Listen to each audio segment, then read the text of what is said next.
ધમ ધમે નગારા રે હોજી રે આજ પરબ રૂડા ધામ. હેલો મિત્રો, તો અમે પરબધામ જવા માટે નીકળી ગયા છે ને વાગ્યા છે રાત્રિના 11:30 અને હાલ પહોંચ્યા છીએ ધારડી. તો ધારડી અમે ચા પાણી પીવા માટે સ્ટોપ લીધો છે અને અમારી સાથે એવા પરમ મિત્ર વિપુલભાઈ, રામજીભાઈ અને ચેતનભાઈ છે.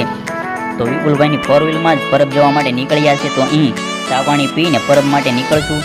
તો વિશેષ વાત આપણે પરબધામ જઈને જ તમને બતાવીશું અને વિશેષ વાત કરીશું. તો વિડીયોને અંત સુધી નિહાળજો. નમસ્કાર મિત્રો, તો હાલ અમે સંત દેવીદાસના સાનિધ્યમાં પહોંચી ચૂક્યા છે પરબધામ. તો અમે રાત્રે 11 વાગ્યે પરબધામ જવા નીકળ્યા હતા અને 5 કલાકના સફર બાદ અમે હાલ સંત દેવીદાસના સાનિધ્યમાં એટલે કે પરબધામ પહોંચી ચૂક્યા છીએ. તો રાત્રે અમે નીકળ્યા એટલે રાત્રિનું અમે શૂટિંગ લઈ શક્યા નહોતા. તો હાલ અમે સવારે 5 વાગે પરબધામમાં પહોંચી ગયા છે અને પાછળ તમે જે સંત દેવીદાસનું મંદિર જોઈ શકો છો, જે આરસ પહાણથી આખું બનાવેલું છે. અંદર ફોટોગ્રાફીની મનાય છે એટલે અમે તમને બહારથી જ જે વિડીયો શૂટિંગ દ્વારા બતાવી દઈએ છીએ. અને હાલ અમે અંદર દર્શન કરવા માટે હમણાં જવાના છીએ. તો તમે જોઈ શકો છો આ જે સંત દેવીદાસ બાપાનું મંદિર. તો પરબધામના ઇતિહાસ વિશે વાત કરીએ તો પરબધામ અથવા સંત દેવીદાસ બાપુનું પરબધામ એ 18મી સદીમાં થઈ ગયેલા સૌરાષ્ટ્રના સંત દેવીદાસને સમર્પિત તીર્થધામ છે.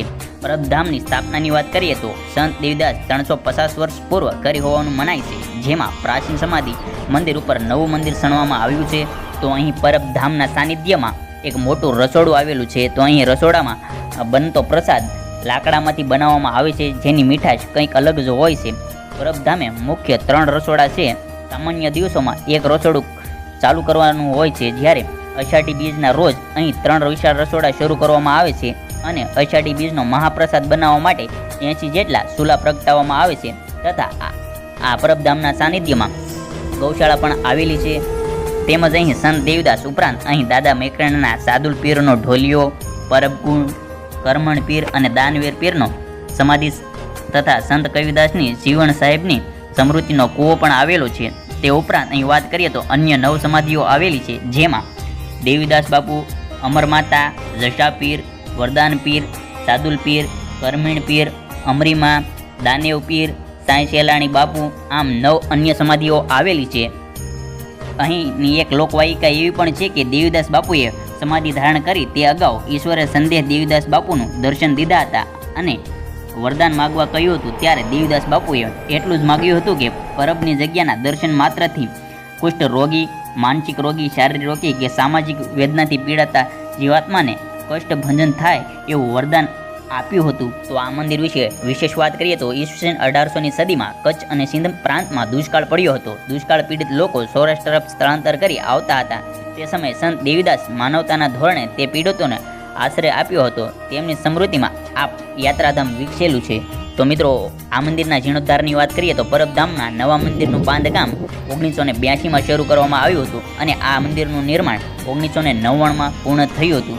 તે પછીની વાત કરીએ આ સ્થાન, ત્યાં તો જૂનાગઢ શહેરથી 40 કિમી સડક રસ્તે તેમજ આજુબાજુ ભેંસણ અને ખંભાળિયાના ગામોનો રાજમાર્ગ આ સ્થાનેથી પસાર થાય છે. તો અહીં અષાઢી બીજના દિવસે મેળો ભરાય છે, જેમાં લાખો લોકો આવે છે અને સેવા પણ આપે છે. તો મિત્રો, અમે પરબધામના દર્શન કર્યા બાદ બિલખા જવાના છીએ. તો આના પછીના વિડીયોમાં બિલખા કે જ્યાં શેલૈયાને ખાંડ્યો હતો તે સ્થાન વિશે વાત કરીશું. તો આપણે તે વિડીયો આના પછી આવશે. તો વિડીયોને જોતા રહેજો અને આવી જ નવી વિડીયોની સિરીઝ જોતા રહેવા માટે અમારી આ ક્રેઝી ગામડીઓ ચેનલને અત્યારે જ સબસ્ક્રાઈબ કરો. જય હિન્દ, જય ભારત. તો મિત્રો, આવા જ અવનવા વિડીયો જોતા રહેવા માટે અમારી આ યુટ્યુબ ચેનલ ક્રેઝી ગામડીઓને અત્યારે જ સબસ્ક્રાઈબ કરો, જેથી અમારી ચેનલના માધ્યમથી નવા વિડીયો મળતા રહે.